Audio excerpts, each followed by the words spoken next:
आज का वीडियो कुछ खास वीडियो है। हो सकता है आप में से बहुत लोगों को मालूम भी हो कि हमारी लाइफ का सबसे इम्पोर्टेंट एज कौन सी होती है, जिसे हम फाउंडेशन एज कहते हैं। ये जो वीडियो है ना, ये सभी के लिए है, पेरेंट्स के लिए भी है, दादा दादी के लिए भी है, नाना नानी के लिए भी है, जो लोग शादी करने वाले हैं उनके लिए भी है, और जो लोग पेरेंट्स बनने की प्लानिंग कर रहे हैं उनके लिए भी है, सिंगल पेरेंट्स के लिए भी है, सभी के लिए है। तो इस वीडियो को जरूर देखिएगा और ध्यान से सुनिएगा। Hello everyone, welcome to this channel. मैं एक स्पिरिचुअल जर्नी पर हूँ और बस यही चाहती हूँ कि एक मटेरियलिस्टिक लाइफ में रहते हुए आप अपनी पर्सनल, प्रोफेशनल और स्पिरिचुअल जर्नी को बेहतर कैसे बनाएं। इसलिए जहाँ से भी मैंने जो भी सीखा है, चाहे वो बुक से सीखा हो, स्पिरिचुअल टीचर्स से सीखा हो, गुरु से सीखा हो, कहीं से भी कोई भी सोच रहा हो, मेरी कोशिश यही रहती है कि मैं इन सभी नॉलेज को जो मुझ तक पहुँच रही है मैं आप लोगों से शेयर करूँ, जिससे कि आप लोगों की जर्नी भी इजी हो सके। तो आज हम बात करने वाले हैं 0 से 7 इयर्स की। जैसे कितनी भी ऊंची बिल्डिंग हो, उसकी मजबूती जो होती है वो उसके फाउंडेशन पर ही निर्भर करती है। मीन्स अगर नींव मजबूत नहीं होगी तो बिल्डिंग भी ज्यादा दिन तक टिक नहीं सकती। बिल्कुल वैसे ही हमारी लाइफ का सबसे इम्पोर्टेंट फेज जो होता है, जिसे हम कहेंगे सबसे जरूरी जो एज होती है, वो होती है 0 से 7 साल। जी हाँ, 0 टू लेके 7 इयर्स।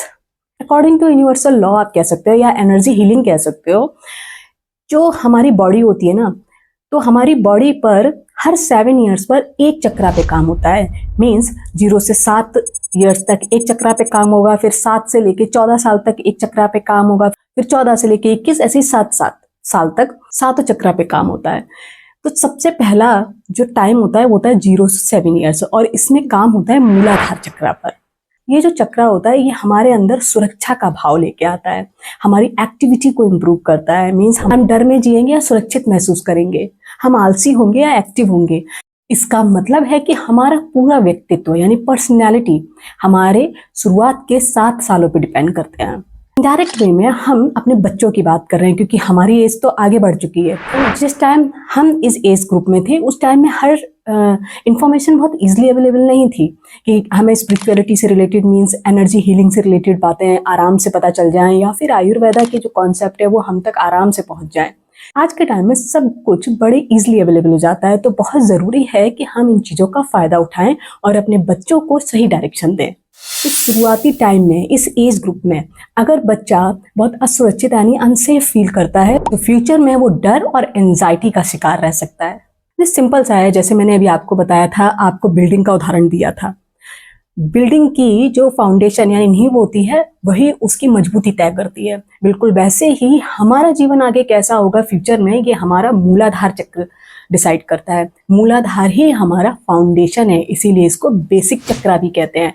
मूलाधार, मूल आधार यानी बेसिक चक्रा ही यही चक्रा है। इसलिए बहुत जरूरी है कि इस ग्रुप में अपने बच्चों पर विशेष ध्यान दीजिए। तो उम्र जो होता है ना, ये 7 साल का, इसमें हमारे मूलाधार चक्रा पे काम हो रहा होता है। और मूलाधार चक्रा का तत्व क्या है? पृथ्वी तत्व। और पृथ्वी तत्व किस दोष के लिए जाना जाता है? कफ दोष के लिए। इसीलिए इस एज ग्रुप के बच्चों में कफ दोष बहुत ज्यादा बढ़ा हुआ होता है। इसे आप प्रकृति से मत जोड़िएगा, प्रकृति दूसरी चीज है और विकृति यानी दोष दूसरी चीज होती है। देखिए, प्रकृति किसी भी बच्चे की कुछ भी हो सकती है, पर दोष जो कि उस एज ग्रुप में स्पेशली बढ़ा हुआ होता है उसे हम दोष यानी कि विकृति कहते हैं। वैसे भी छोटे बच्चों की प्रकृति नहीं चेक की जाती है, इनकी प्रकृति 12 साल के बाद ही चेक की जाती है। इसलिए बहुत जरूरी है कि हम इनके दोष यानी विकृति पर ध्यान दें। तो ये कफ दोष है जो इस उम्र में बहुत ज्यादा बढ़ा हुआ होता है। तो हमें ऐसा क्या करना है कि हमारे बच्चों में मूलाधार चक्र है ये बैलेंस में रहे और इनका कफ दोष भी इनको परेशान ना करे। अब क्योंकि ये समय जो होता है ये हड्डियों के और अंगों के निर्माण का समय होता है, इसलिए शरीर में कफ दोष सबसे ज्यादा सक्रिय होता है। अब इससे पॉजिटिव क्वालिटीज क्या जनरेट होती हैं और नेगेटिव क्वालिटीज क्या जनरेट होती है उनको समझते हैं। देखिए, अगर मूलाधार चक्र संतुलित है तो बच्चा शारीरिक रूप से मजबूत का इन द सेंस ये नहीं है कि आप ये सोचो कि बच्चे पे बहुत ज्यादा फैट चढ़ा होगा, ऐसा नहीं है। इंटरनली बहुत मजबूत होगा, उसकी इम्यूनिटी अच्छी होगी। और दूसरा, बच्चे में आत्मविश्वास बढ़ेगा, आत्म सुरक्षा का भाव बढ़ेगा, उसे डर कम लगेगा। और वहीं अगर ये चक्र इम्बैलेंस होगा तो बच्चे में सुस्ती बढ़ेगी, बहुत जिद्दी हो जाएगा और उसके अंदर असुरक्षा यानी इनसिक्योरिटी का भाव बनने लगेगा।